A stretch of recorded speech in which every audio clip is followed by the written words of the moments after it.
Palavra da Verdade, com Hernandes Dias Lopes. Então abra sua Bíblia comigo, Eclesiastes capítulo 6. Nós acolhemos também com muito carinho as pessoas que estão nos acompanhando virtualmente. Eclesiastes capítulo 6.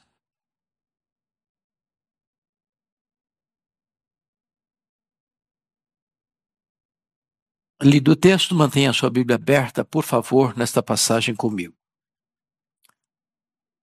Salomão, assim, escreve: há um mal que vi debaixo do sol e que pesa sobre os homens. O homem a quem Deus conferiu riquezas, bens e honra, e nada lhe falta de tudo quanto a sua alma deseja.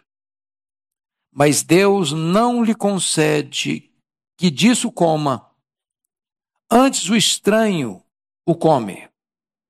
Também isto é vaidade e grave aflição. Se alguém gerar 100 filhos e viver muitos anos, até avançada idade, e se a sua alma não se fartar do bem, e além disso não tiver sepultura, digo que um aborto é mais feliz do que ele. Pois debalde, inutilmente, vem o aborto, e em trevas se vai, e de trevas se cobre o seu nome. Não viu o sol, nada conhece. Todavia, tem mais descanso do que o outro, ainda que aquele vivesse 2 vezes 1000 anos, mas não gozasse o bem. Porventura, não vão todos para o mesmo lugar? Todo o trabalho do homem é para sua boca, e contudo nunca se satisfaz o seu apetite. Pois que vantagem tem o sábio sobre o tolo, ou o pobre que sabe andar perante os vivos? Melhor é a vista dos olhos do que o andar ocioso da cobiça. Também isto é vaidade, correr atrás do vento. A tudo quanto há de vir já se lhe deu o nome, e sabe-se o que é o homem, e que não pode contender com quem é mais forte do que ele. É certo que há muitas coisas que só aumentam a vaidade, mas que aproveita isso ao homem?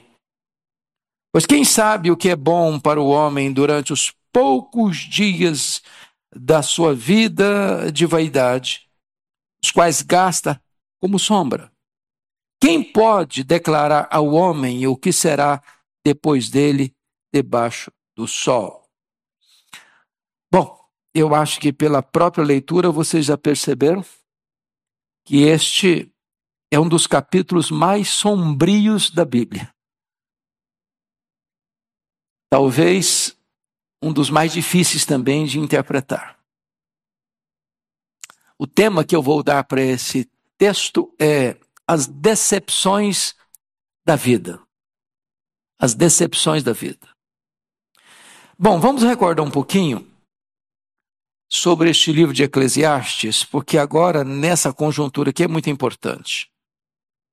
Esse livro foi escrito por Salomão. Salomão tem 3 livros escritos na Bíblia: Provérbios, Eclesiastes e Cântico dos Cânticos. Os estudiosos dizem, e eu acho que com razão, que Cântico dos Cânticos foi escrito na juventude dele. Provérbios na sua fase adulta e Eclesiastes na sua velhice. Salomão, filho de Davi, com Batseba, tornou-se o herdeiro do trono. Lembram vocês que Davi construiu um grande reino, ampliou os limites de Israel, conquistou e venceu os históricos inimigos de Israel. De fora para dentro, ninguém conseguiu superar Davi. Ele foi um guerreiro vitorioso. Mas foi um homem que não soube lidar com os problemas internos, com os problemas da própria vida e da própria família. Se ele foi um grande vitorioso para fora, ele foi um grande derrotado para dentro. Tropeçou nas suas próprias pernas. Enfrentou as suas maiores e as mais amargas derrotas dentro de casa. Salomão, filho de uma relação complexa, porque a mãe de Salomão era mulher do soldado Urias, e Davi casou-se com ela para esconder um pecado. Mas Deus, que é tão misericordioso e perdoador, resolve escolher o filho de Davi com Batseba para ser o seu herdeiro, o seu sucessor. E Salomão é esse homem que começa bem e termina mal. Porque vocês se lembram que quando ele assume o trono, ele pede para Deus sabedoria. Ele podia pedir o que quisesse pedir. Deus franqueou para ele. E ele pede a Deus sabedoria. E junto com a sabedoria, Deus deu riqueza. Riqueza colossal. Colossal. Por providência divina, Salomão vive em paz nas fronteiras. Ele não teve que ser um guerreiro como seu pai. Ele não teve que pegar a espada como seu pai. Ele não teve que lidar com inimigos terríveis do lado de fora. Então o governo dele foi um governo de fausto, de luxo, de riqueza, de pompa, de glória, de esplendor. No começo ele foi tão bem. Sua sabedoria proverbial era conhecida em Israel e fora de Israel. Coube-lhe o privilégio de construir o templo de Jerusalém. E o seu pai tinha o desejo de construir, e Deus disse, não, você não vai construir uma casa para mim, eu vou construir uma casa para você.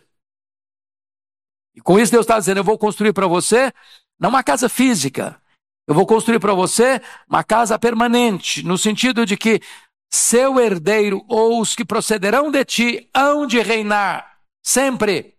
E claro, falando de Jesus como filho de Davi, que herdaria um trono eterno. Mas então Salomão tem o privilégio de construir o templo. Magnífico, suntuoso, o grande palácio religioso que fez de Jerusalém a sede religiosa do mundo. Mas com o tempo Salomão se perdeu. E se perdeu novamente dentro, não fora. Porque, em virtude das suas muitas alianças políticas, essas alianças implicavam em casamentos, em muitos casamentos. E Salomão teve, diz a Bíblia, 700 princesas, 300 concubinas. O harém dele era extremamente povoado. E eu imagino que Salomão deve ter tido alguns problemas com tantos relacionamentos. Se nós vivemos uma realidade de monogamia e já temos algumas lutas, imagine um camarada casado com 700 mulheres e de sobra ainda tem 300 concubinas. Obviamente essas mulheres, vindo de outras nações, tinham outros deuses, outras crenças. E Salomão acaba sucumbindo a esse sincretismo religioso, construindo templos aos deuses pagãos, entrando numa rota de apostasia e pisando no acelerador, assodadamente afastando-se dos preceitos de Deus. É nesse tempo de crise que Salomão, então, registra suas crises. E Eclesiastes é um livro testemunhal. Eclesiastes é um livro que está sendo escrito pelas lentes do retrovisor. Ele está olhando as crises que viveu, os dramas que viveu, as percepções que teve e narrando-as. Mas louvado seja Deus, ele começa bem, ele cai num abismo, mas por bondade de Deus ele encerra bem. Porque poderíamos dizer que capítulo 12 versículo de número 13. É a síntese da conclusão dele. Das buscas frustradas. Do desejo de ser feliz em tantas coisas e não conseguir. Então ele fecha não só o livro de Eclesiastes, mas a sua agenda com essa declaração: de tudo o que se tem ouvido, a suma é: teme a Deus e guarda os seus mandamentos, porque isto é o dever de todo homem. Aqui no capítulo 6, é mais um texto onde ele abre o coração e revela o que nós chamamos de as decepções da vida. E eu gostaria de perceber com vocês e observar com vocês que ele ainda está na mesma sequência de assuntos que já tratou. Que assunto que ele já tratou? E ele volta a carregar as tintas para mostrar mais uma vez esse problema. É o problema da riqueza, da insatisfação da riqueza. Então vamos dar uma recapitulada no que eu já disse. Abra aí no capítulo 2, versículos 18 a 23. 2, 18 a 23. Você pode ler comigo esses versos para a gente recordar o que eu já disse, para entrar no que ele está dizendo agora? Vamos lá? Também aborreci todo o meu trabalho, com que me afadiguei debaixo do sol, visto que o seu ganho eu havia de deixar a quem viesse depois de mim. E quem pode dizer se será sábio ou estulto? Contudo, ele terá domínio sobre todo o ganho das minhas fadigas e sabedoria debaixo do sol. Também isto é vaidade. Então me empenhei, porque o coração se desesperasse de todo o trabalho com que me afadigara debaixo do sol. Porque há homem cujo trabalho é feito com sabedoria, ciência e destreza. Contudo, deixará o seu ganho como porção a quem por ele não se esforçou. Também isto é vaidade e grande mal. Pois que tem o homem de todo o seu trabalho e da fadiga do seu coração, em que ele anda trabalhando debaixo do sol, porque todos os seus dias são dores e o seu trabalho desgosto. Até de noite não descansa o seu coração, também isso é vaidade. Já está dizendo para o camarada que trabalhou, juntou muito dinheiro, juntou uma grande fortuna, deixou uma grande herança. Quem não ralou que vai desfrutar, e ele nem sabe se o herdeiro dele vai ter sabedoria para administrar toda a riqueza que herdou. Como de fato não teve. O filho dele foi uma tragédia, o Roboão. Outro texto que trata do assunto, ao capítulo 5, a partir do verso 10. Vamos dar uma olhadinha. Verso 10 a 13. Leia comigo. 5, 10 a 13. Quem ama o dinheiro, jamais dele se farta. E quem ama a abundância, nunca se farta da renda. Também isso é vaidade. Onde os bens se multiplicam, também se multiplicam os que deles comem. Que mais proveito, pois tem os seus donos, do que os verem com seus olhos. Doce é ao sono do trabalhador, quer coma pouco, quer muito. Mas a fartura do rico não o deixa dormir. Ele está dizendo do camarada que tem muito dinheiro, mas vive perturbado. O cara pobre, trabalha, chega em casa cansado, na cultura brasileira como um bom prato de arroz com feijão, e dorme uma noite bem dormida para acordar de madrugada e começar tudo de novo. O rico, com muito dinheiro, dormindo numa cama macia, com travesseiro de pena de ganso, com lençóis de fio egípcio, com música ambiente, mas ele não dorme porque ele fica muito angustiado. Seus negócios são muito grandes, ou ele ganha muito, ou ele perde muito, e ele vive nesse estresse a vida inteira. Agora, vamos dar uma olhadinha no que ele está dizendo nos versos 1 e 2, capítulo 6, 1 e 2. Vamos começar aqui para entender o que ele está falando. Vamos lá? Há um mal que vi debaixo do sol, que pesa sobre os homens. O homem a quem Deus conferiu riquezas, bens e honra, e nada lhe falta de tudo quanto a sua alma deseja. Mas Deus não lhe concede que disso coma. Antes o estranho o come. Também isso é vaidade? Grave aflição. Qual o problema que ele está levantando aqui? É o cidadão que tem muito dinheiro, muita riqueza, muitos bens, muita honra, mas o que acontece com ele? Ele não encontra nenhuma satisfação nessas coisas. Sabe qual é o grande problema do homem? Insatisfação. Tem tudo, tem nada. Chamaríamos isso de um rico pobre. Miseravelmente pobre. O que Jesus disse para a igreja de Laodiceia: tu és rico, mas nem sabes que és miserável, pobre, cego e nu. Tem muito, mas nada satisfaz sua alma.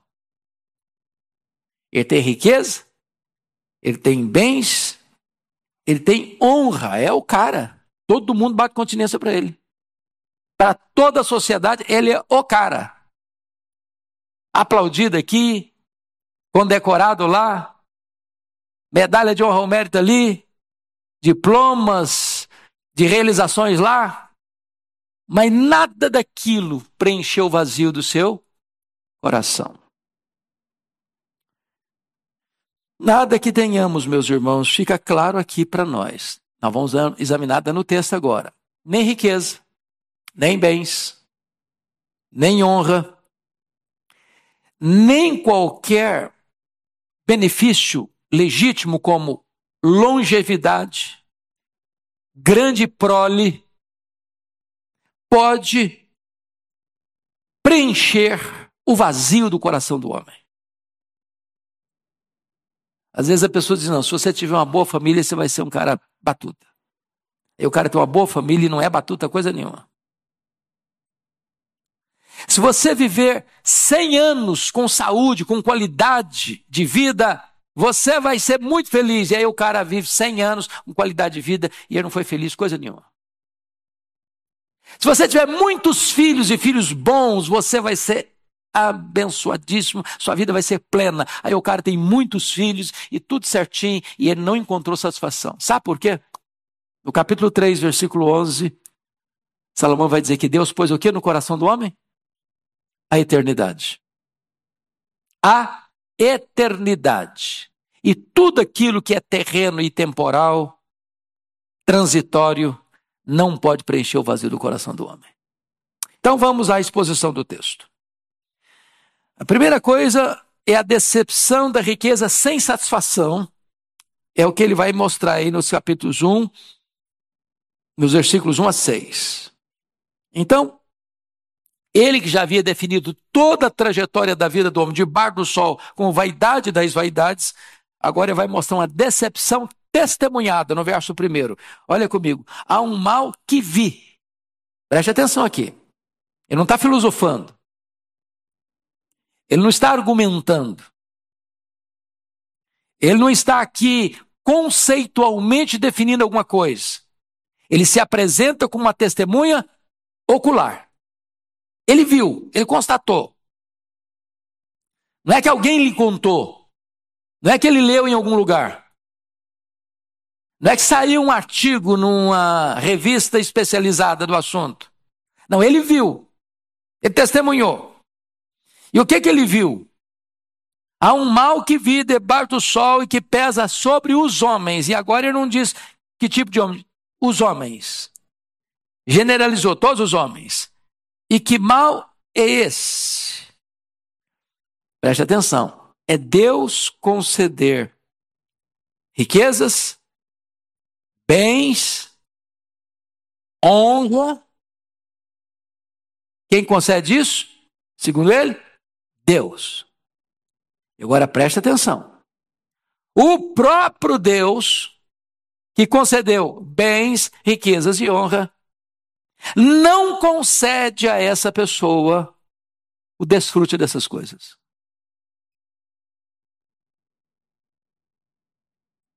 Você quer um negócio pior que isso? O cara tem tudo e não tem nada. E quem que não deixou não ter nada? Deus. Por que Deus não deixou que ele não tenha nada? Desfrutasse nada? Porque essa pessoa teve o dinheiro como seu Deus. O ídolo da sua vida.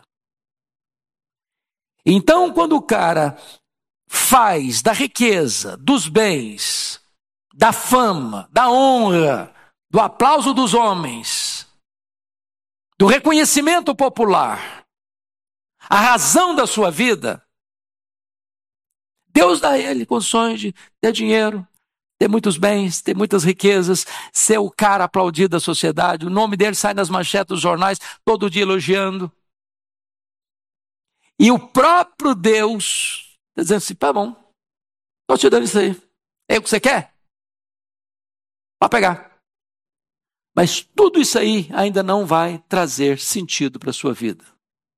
Você vai ter uma insatisfação crônica, você vai ter um vazio maior na alma, você vai ter um buraco existencial no seu coração, e nada disso vai preencher o vazio da sua alma. Ele está dizendo que isso aí é o quê? Vi debaixo do sol o que pesa sobre os homens. É um peso, é um fardo, é um rolo compressor. Quando você vai estudar a biografia dos homens, pega a revista Forbes, a lista dos bilionários. Dá uma examinadazinha na história deles. Conheça um pouquinho mais. Você vai perceber que muitos deles têm uma vida vazia, infeliz. E a Bíblia diz, quem ama, está aqui em Provérbios, quem ama o dinheiro dele nunca se satisfaz. Eu sei que esse não é o seu problema.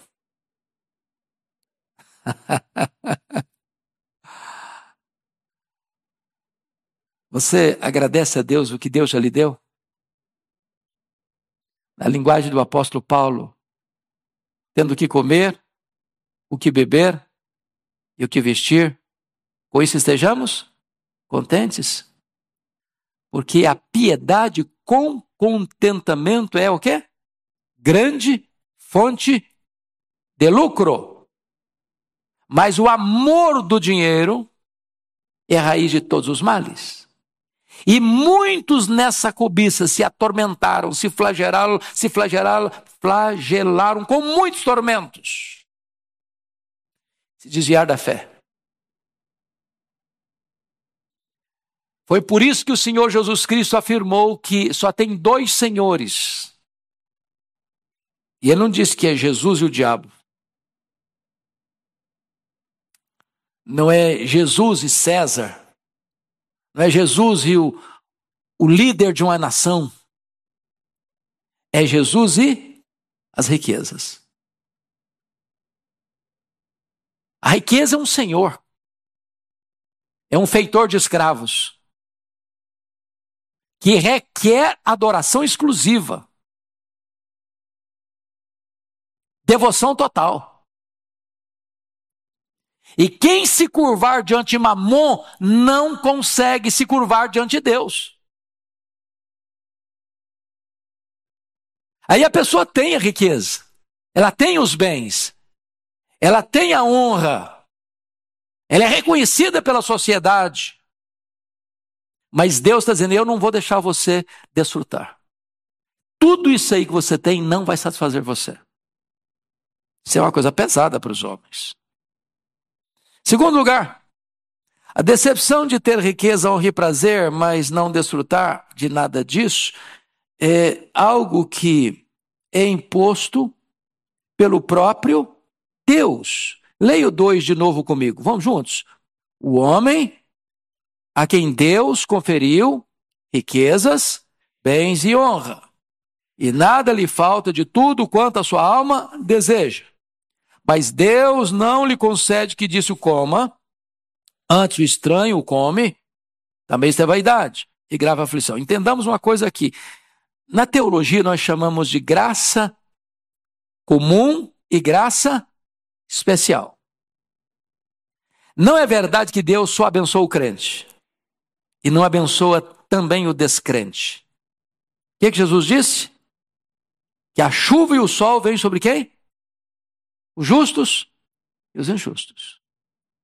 Você conhece gente que não é crente, que tem uma boa família, tem um bom emprego, tem sucesso financeiro, que galga os degraus do sucesso da vida, que fica no grau da pirâmide social no topo? Conhece? Claro que conhece. Você conhece gente não crente que tem saúde, beleza? Tem um casamento bom? Que tem filhos educados, bem-sucedidos na vida? Conhece? Claro que conhece. Como é que nós chamamos isso? Graça comum. O que é a graça especial? É a graça da salvação. É possível você receber a graça especial, ser salvo e não ser rico? E não ser famoso? E não ter os aplausos e as honras deste mundo? É claro que sim. Agora, quando você coloca os dois, o rico de coisas apenas do aqui e do agora, da graça comum, e o pobre, que tem a graça especial, a salvação em Cristo, de fato, quem é mais rico? Provérbios diz, há ricos pobres e há pobres ricos. Se você está salvo pela graça, se você é cidadão do céu, se você é herdeiro de Deus, se você é co-herdeiro com Cristo, se seu nome está escrito no livro da vida, nem todo o ouro do mundo pode comprar o que você tem e recebeu de graça. Você é riquíssimo. Riquíssimo. E o que adianta um homem ter tudo? O mundo aos seus pés. O mundo de pé aplaudindo. Se tem um buraco na sua alma. Na hora que ele partir, ele não vai levar nem um centavo.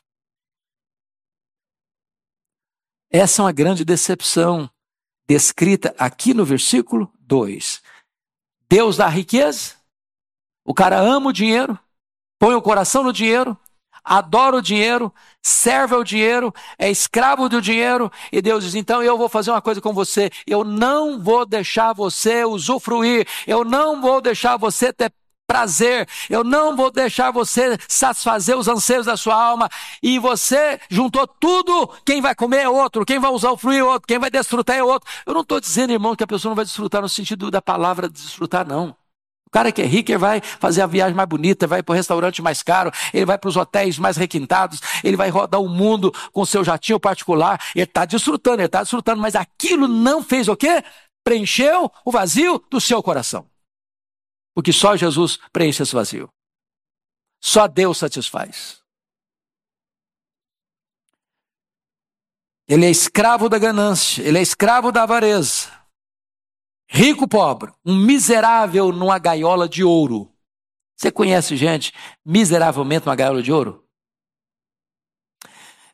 Na última vez que eu estava visitando lá o palácio, lá na Inglaterra, da família real, eu fiquei pensando, meu Deus, a pessoa não pode ir num restaurante, ele não pode ir num supermercado, ele não pode dar uma passeada num outro parque a não ser o parque do palácio. Ele não pode botar a cara na rua, que vem os paparazzi. Isso é vida. Que vida é essa? Presos numa gaiola de ouro. Presos numa gaiola de ouro. Terceira coisa que ele vai apresentar aqui é a decepção da longevidade e de uma inúmera prole sem satisfação. E ele vai criar uma situação aqui. Vamos dar uma olhadinha no versículo 3. Leia comigo 3. Se alguém gerar 100 filhos e viver muitos anos, até avançada idade, se a sua alma não se fartar do bem e além disso não tiver sepultura, digo que um aborto é mais feliz do que ele. Bom, ele está criando uma hipótese e ele vai concluir. Vamos até o 6. Vamos ler 4, 5 e 6 também. Vamos lá. Pois, debalde. Para um pouquinho. O que é debalde? A palavra debalde, alguém sabe o significado? Em vão. Inutilmente. Pois, em vão, inutilmente, vem o aborto. E em trevas se vai, e de trevas se cobre o seu nome. Não viu o sol, nada conhece. Todavia, tem mais descanso do que o outro. Vamos ler os 6 juntos. Ainda que aquele vivesse 2 vezes 1000 anos, mas não gozasse o bem. Porventura, não vão todos para o mesmo lugar? Ele está criando aqui uma hipótese, né? Ele está criando aqui uma situação irreal. De alguém que tenha o privilégio de viver 2000 anos. Alguém já viveu 2000 anos? Quem viveu mais tempo foi Matusalém. Não chegou a 1000 anos. Ele está criando aqui uma hipótese exagerada. Ainda que alguém vivesse 2000 anos. Ou seja, ganhou de todo mundo na longevidade. Campeonato da longevidade foi medalha de ouro. Nas Olimpíadas da longevidade. Quantos filhos ele teve? 100. Conhece alguém que teve 100 filhos? Bom. Ainda assim, se ele não desfrutou o bem, e o que é bem aqui? É o propósito da vida, é o sentido da vida. Deus criou você e eu para o louvor da sua glória. O fim principal do homem é glorificar a Deus e gozá-lo para sempre. Se ele não usufruiu isso, ele está dizendo, um aborto que não chegou a nascer, que não viu a luz do sol, que saiu do ventre para a sepultura, é mais feliz do que ele. É desesperadora, não?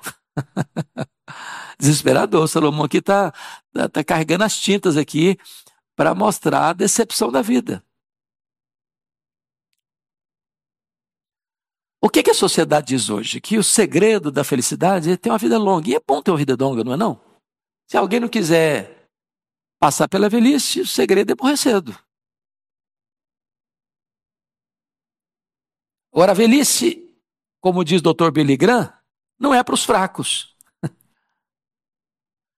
Essa frase do último livro que o Billy Graham escreveu, já na fase final da vida, para mim valeu o livro. A velhice não é para os fracos. Às vezes nós queremos dourar a pílula, não é verdade? A melhor fase. Eita Jesus, será que é mesmo? Engana que eu gosto. Me engana que eu gosto. Poderia ser a fase de ouro. Tudo bem, a fase de ouro ainda vai lá. Ainda passa. Mas é uma fase que tem coisas boas e tem coisas difíceis. O que é difícil? As forças vão acabando. Aquela beleza que a gente olhava no espelho e queria olhar um pouco mais, agora você olha e já se sai correndo. Será que sou eu mesmo? Não é possível, meu Deus. Onde foi minha beleza? Quem me roubou essa beleza? As rugas vão aparecendo. Os cabelos ficam brancos ou caem, não tem jeito. É a fase das dores, tudo começa a doer. Tudo. O joelho não funciona direito mais. As pernas não obedecem à cabeça mais. Agora, o que está dizendo é o seguinte, ainda que o cara envelheça, e ele vai ganhando mais tempo, e vai envelhecendo, e ele completou 100 anos, 200 anos, 300 anos, 500 anos, 1000 anos, 1500 anos, 2000 anos, aí é o prodígio dos prodígios. Ainda que a prole do camarada seja tão numerosa que ele teve 100 filhos, campeão. Mas com tanta coisa boa, longevidade e numerosa prole, se ele não desfrutou o bem, se ele não andou com Deus, se ele não conhecia Deus, se ele não desfrutou de comunhão e intimidade com Deus, a vida dele é tão infeliz que ele é pior do que um aborto. Você já pensou se um bebê que está sendo gerado no ventre da mãe pudesse falar, não, mas eu não quero morrer agora. Ué, nem nasci ainda. Deixa eu ver a luz do dia. Deixa eu curtir um pouco. Ele não teve o principal dos privilégios, que é o quê? Nascer. Porque dizem os entendidos aí que há duas coisas fundamentais na vida de um ser humano, ou 2 dias fundamentais na vida do ser humano. O primeiro é o dia que ele nasce. O segundo é o dia que ele entende por que nasceu. Por que você nasceu? Por que você está aqui? Aquela famosa pergunta filosófica: de onde eu vim? Por que eu estou aqui? Para onde eu vou?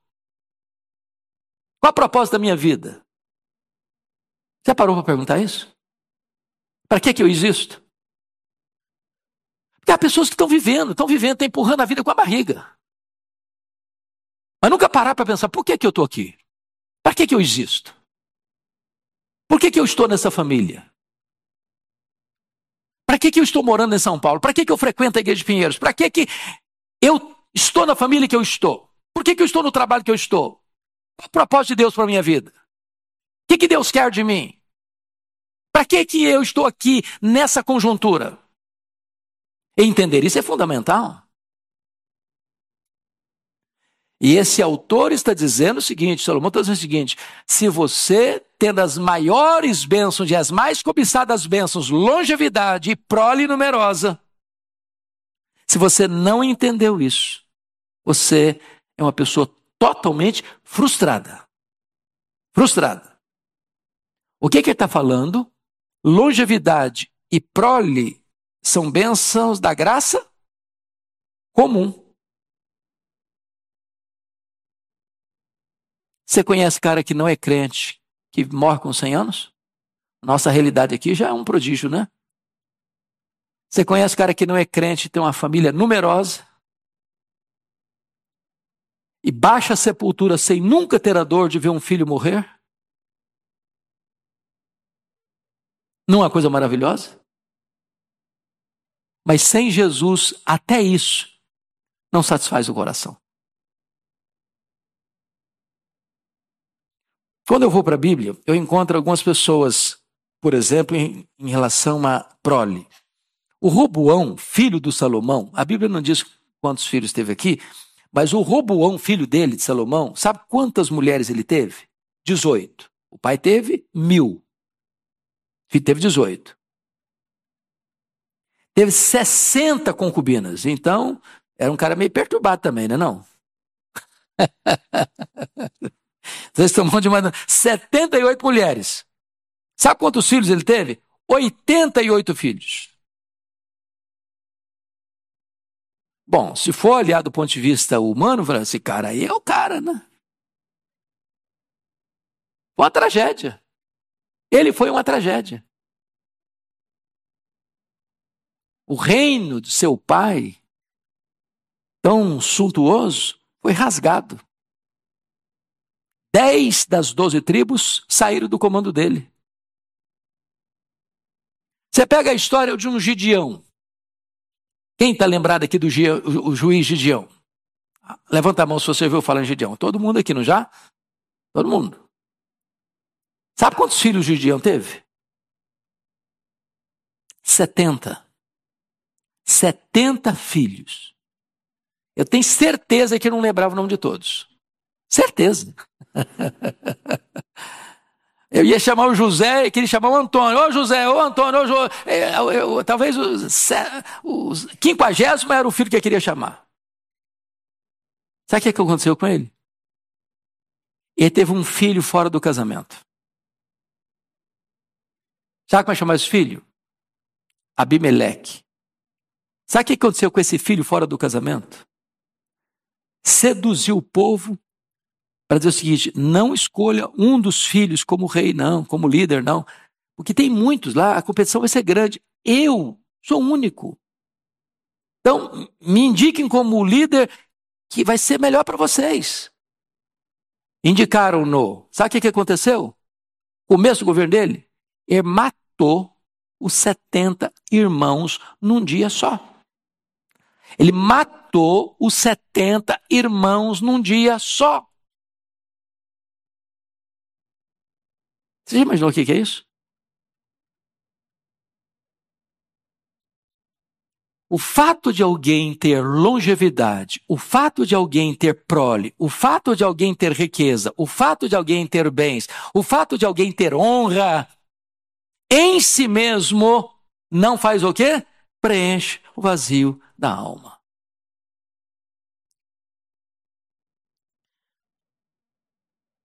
Em outras palavras, ninguém consegue gozar a vida sem Deus. O que Salomão está dizendo? É melhor morrer no ventre do que viver 2000 anos e fechar a vida sem o amor da família. Porque notem vocês, versículo 3, se alguém gerar 100 filhos e viver muitos anos até avançada idade, ainda que hipoteticamente 2000 anos, e se a sua alma não se fartar do bem e esse bem andar com Deus, além disso não tiver sepultura. O que significa além disso não tiver sepultura? O cara decide depois que ele morre? Morreu. Ele não decide mais que cemitério vai ser sepultado, se vai ter um caixão de cedro de tantos R$ 1.000. Sabe o que aconteceu? O cara viveu 2000 anos. O cara teve 100 filhos. Mas o que ele não era? Amado pela família. Não teve ninguém da própria família para sepultá-lo. Ele foi sepultado como indigente. É claro que Salomão está criando um fato hipotético aqui para retratar para nós até que ponto um homem pode ir na busca da satisfação pessoal, da realização pessoal sem Deus. Sem Deus. Vamos ao outro ponto do texto. A decepção do trabalho sem contentamento. O trabalho é uma bênção, gente? Quem acredita que o trabalho é uma bênção aqui? Todo mundo, né? E tem gente que acha que o trabalho é consequência do pecado. Não, de jeito nenhum. Quero saber quem inventou o trabalho. Não, você quer saber? Dou o endereço CPF. Foi Deus. Quem inventou o trabalho foi Deus. Antes da queda. Depois da queda, o trabalho se tornou penoso. Mas depois da glorificação, nós vamos trabalhar novamente sem peso. Que nós o serviremos. Eu fico até imaginando essa cena, meus irmãos, e alguém já disse que se com esse corpo nosso, tão frágil e tão limitado, nós conseguimos fazer coisas tão esplêndidas. Imagine você com um corpo glorificado. Imortal, incorruptível, glorioso, poderoso, espiritual, celestial, semelhante ao corpo da glória do Senhor Jesus, nós o serviremos sem cansaço, sem fadiga, sem estresse, sem limitações. Para sempre. Eu pergunto a você, as pessoas trabalham só porque precisam sobreviver? Você pega um cara hoje multibilionário, você falasse assim, a partir de hoje eu só vou ficar deitado na minha cama porque o que eu já ganhei vai dar para eu viver 100 anos sem precisar trabalhar. Claro, conseguiria. Por que ele trabalha? Porque o trabalho dignifica o ser humano. O trabalho faz parte da própria vida humana. A ociosidade é uma tragédia. É por isso que os estudiosos dizem que o camarada que se aposenta e veste um pijama, ele morre logo em seguida. Porque a aposentadoria não significa cessar de trabalhar. Significa que você vai dar uma mudada na rotina, talvez na atividade. Mas você precisa continuar funcionando. Você e eu precisamos ser como uma vela. Sabe qual é a característica da vela? A vela brilha com a mesma intensidade até acabar. Tem gente que me pergunta assim, o que você pretende fazer depois que você jubilar? Você está pensando em comprar uma casinha na montanha ou uma casinha na praia? Eu falei, não penso nada disso. Eu quero é trabalhar até Jesus voltar ou até Ele me chamar. Porque é isso que dá prazer. Você já parou para perceber isso? Você vai tirar férias. Você já pensou que você se cansa das férias? Se cansa das férias. Você já cansou de descansar? Se você se cansa de descansar. Cama é uma bênção quando você está com sono, cansado. Mas fique na cama uma semana.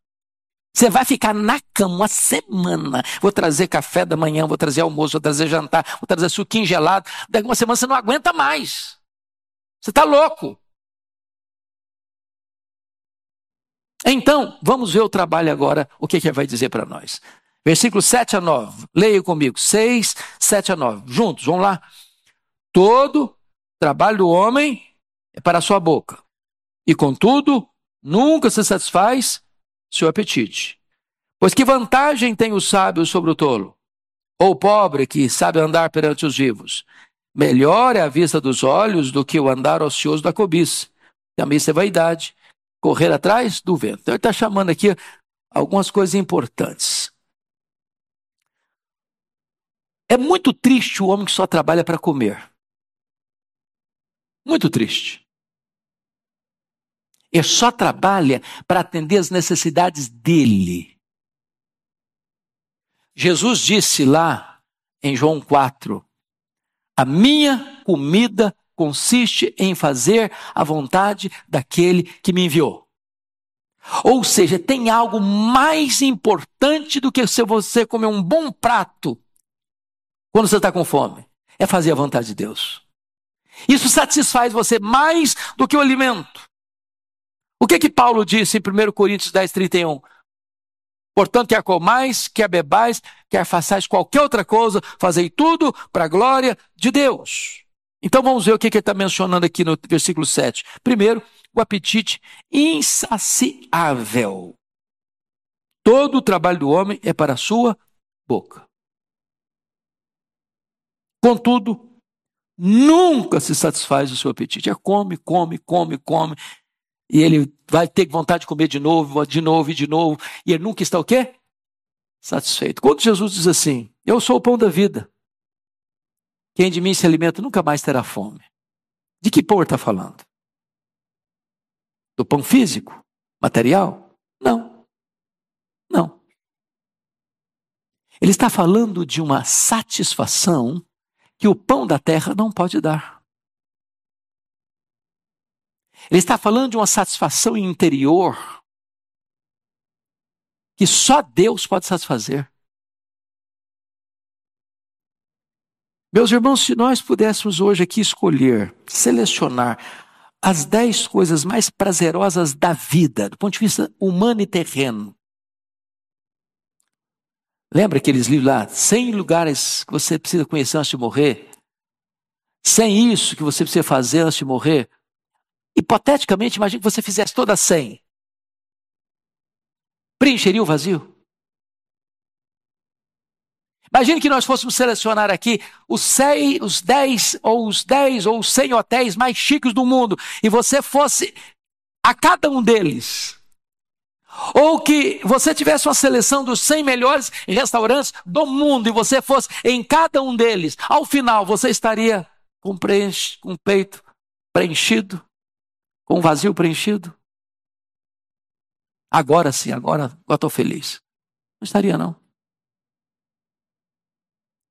Porque o cara que só busca satisfação nas coisas materiais, seja o dinheiro, seja o sexo, seja a fama, seja a honra, seja os aplausos do mundo, seja as medalhas de condecoração, seja isso, seja aquilo, ele vai ter tudo isso. E Deus está dizendo, eu não vou deixar você ter prazer em nada disso. Nada disso vai preencher o vazio do seu coração.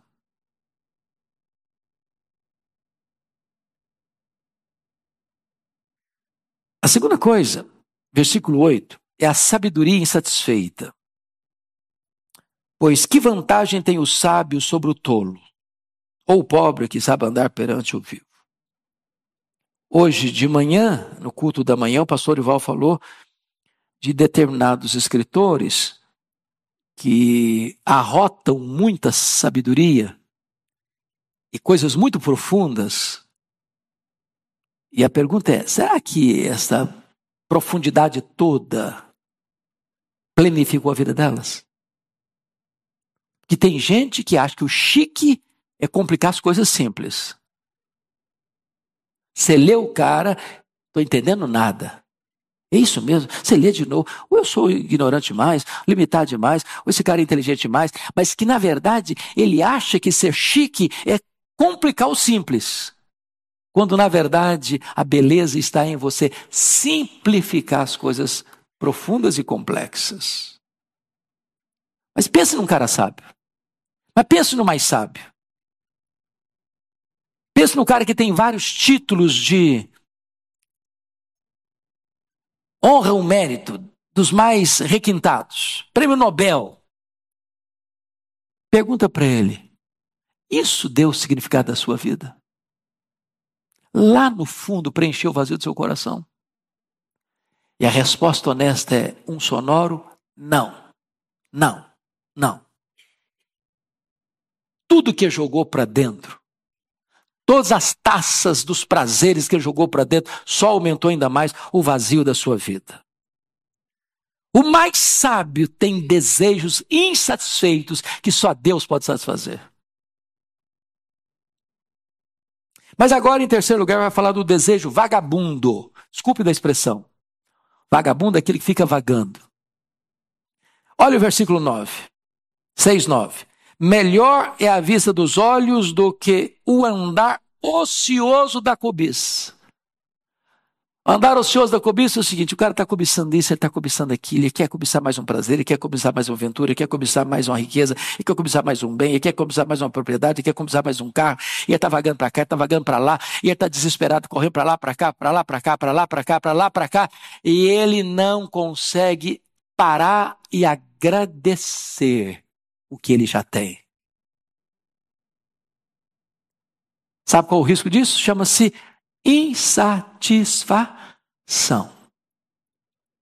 Eva, num determinado momento, junto com Adão, imaginaram que o Éden era um lugar muito bichuruco, muito, muito, muito medíocre, que eles mereciam mais.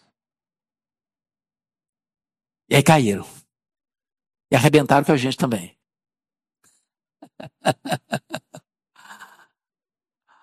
O que aconteceu com o filho pródigo? O filho pródigo tinha a casa do pai, tinha o irmão, tinha pão com fartura, tinha servos na casa, tinha todo o glamour de uma família abastecida e abastada.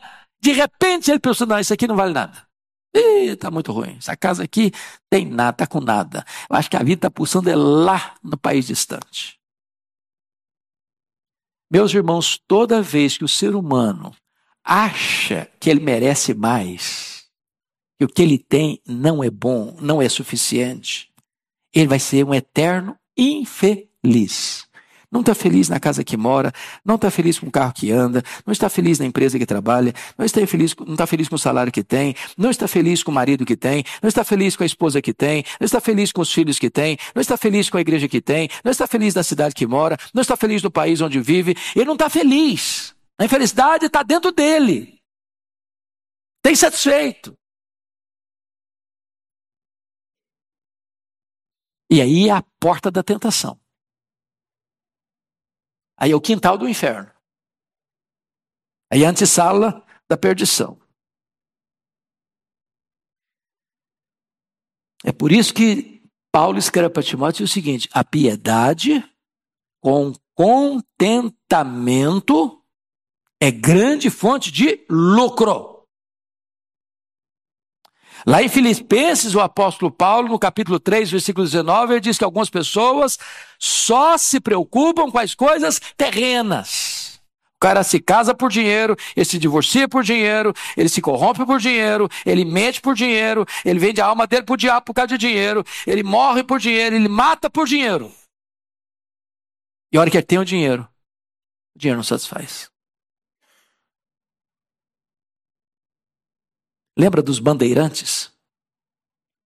Que aqui no Brasil correram atrás de pedras preciosas? E de repente carregavam no colo, no peito, de pendurado no pescoço, sacola com um monte de pedras verdes. Esmeralda, não é isso? Esmeralda. E aí vinha a febre. O cara tremia todo.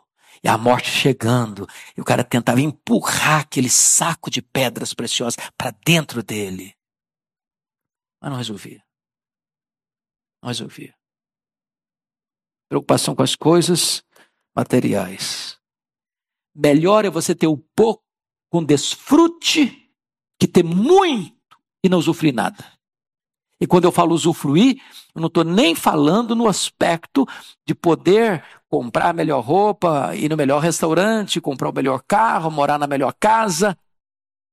É de não usufruir com contentamento como dádiva de Deus. Para fechar, para encerrar, a decepção das perguntas sem respostas. Versículo 9, 10 e 11. Vamos dar uma olhadinha aí comigo? 10 e 11, vamos juntos? A tudo quanto há de vir, já se lhe deu o nome. E sabe-se o que é o homem.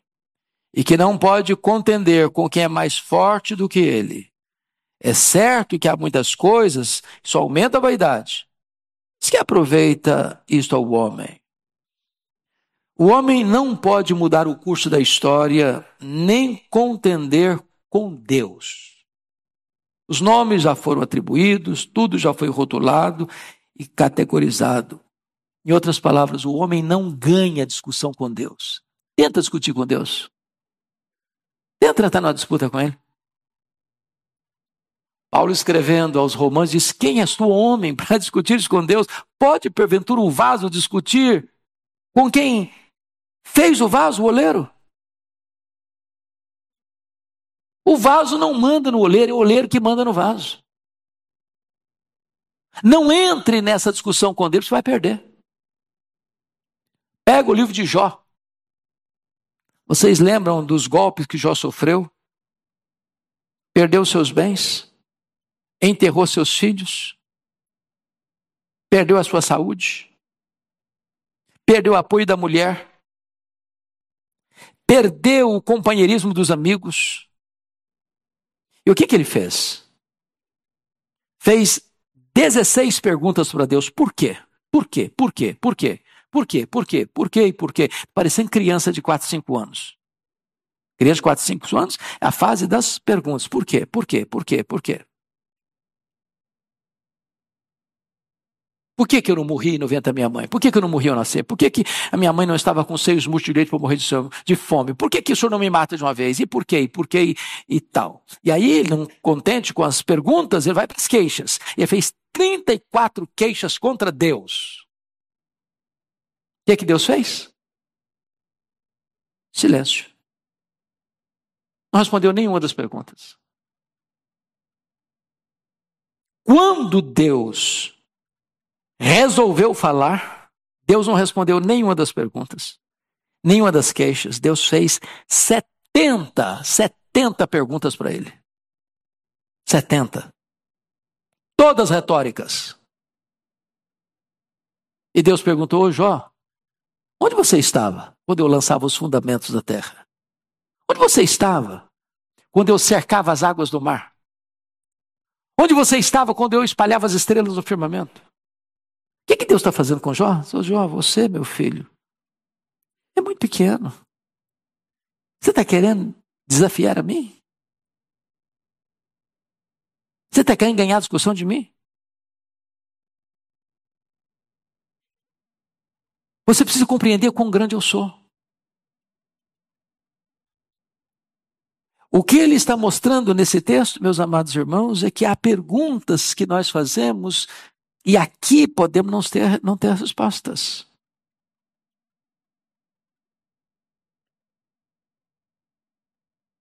E há muitas coisas, a tudo quanto há de vir, já se lhe deu o nome, sabe-se o que é o homem, e que não pode contender com quem é mais forte do que ele. Quem é mais forte que o homem?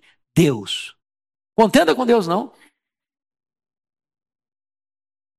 Você não é mais sábio que ele. Você não é mais bom do que ele.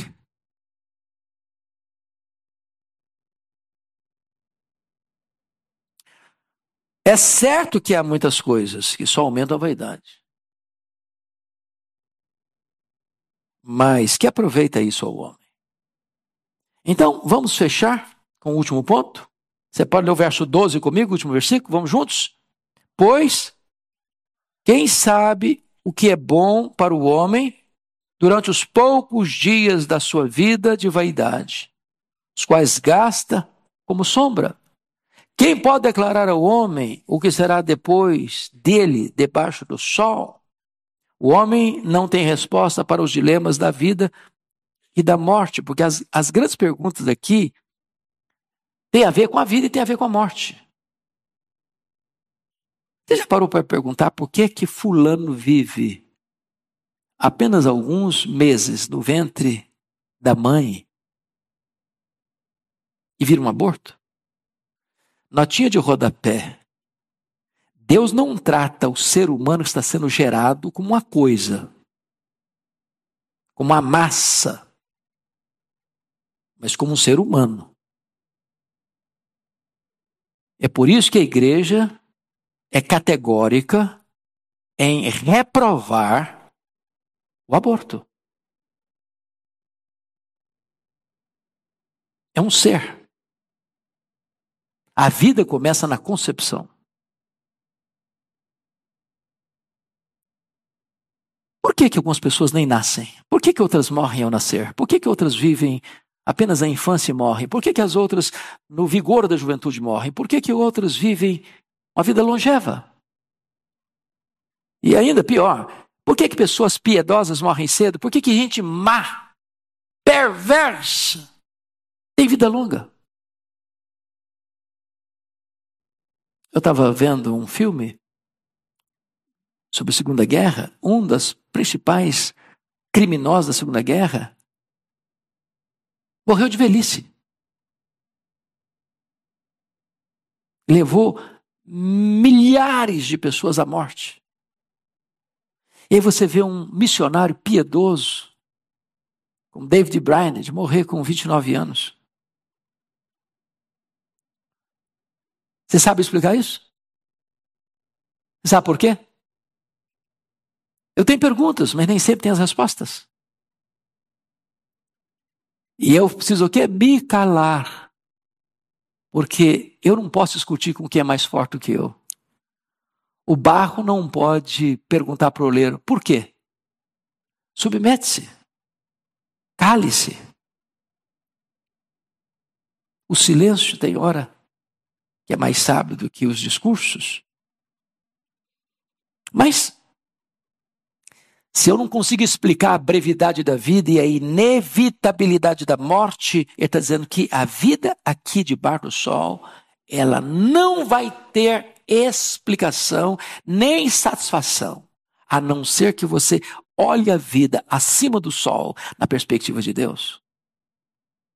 Então, como é que é viver aqui acima do sol? Tito diz que nós devemos viver de forma sensata, justa e piedosamente. Sensata em relação a você mesmo, uma forma justa em relação ao próximo, piedosamente em relação a Deus. Você precisa viver uma vida plena com você mesmo, com o seu irmão e com Deus. O que é viver acima do sol? Para mim, o viver é Cristo e o morrer é lucro. O que é morrer para um crente? Na perspectiva acima do sol. Morrer é deixar o corpo e habitar com o Senhor. Morrer é partir para estar com Cristo, que é incomparavelmente melhor. Morrer é uma bem-aventurança. Bem-aventurado daqueles que desde agora morrem no Senhor, para que descansem das suas fadigas e as suas obras os acompanham. O que é a eternidade para um cristão? Que é o céu para um cristão? O céu, para nós, é a casa do Pai. É o paraíso. É a Nova Jerusalém. É o seio de Abraão. É um lugar e um estado de bem-aventurança, onde Deus vai enxugar dos nossos olhos toda lágrima. Onde não vai ter mais dor, nem pranto, nem luto, porque as primeiras coisas já terão passado. Essa é a vida vista não debaixo do sol, mas acima do sol, onde Cristo vive, de onde vai voltar para buscar a sua igreja. Que Deus nos abençoe. Vamos ficar em pé e vamos orar.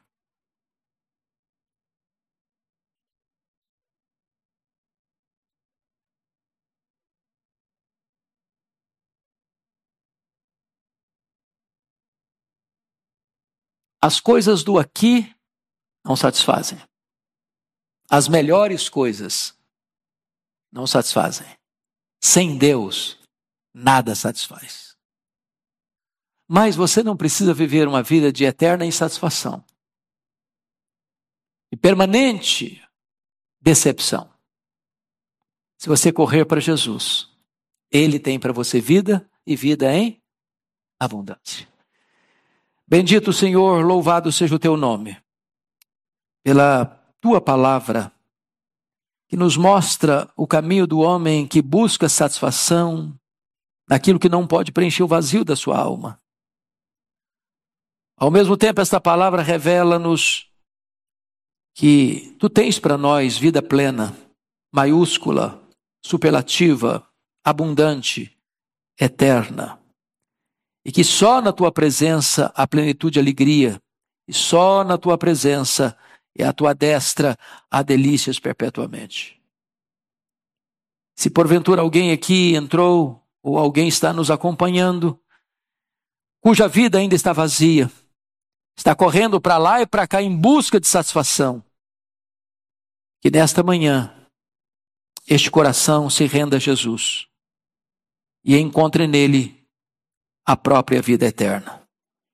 Assim oramos em nome de Jesus. Amém.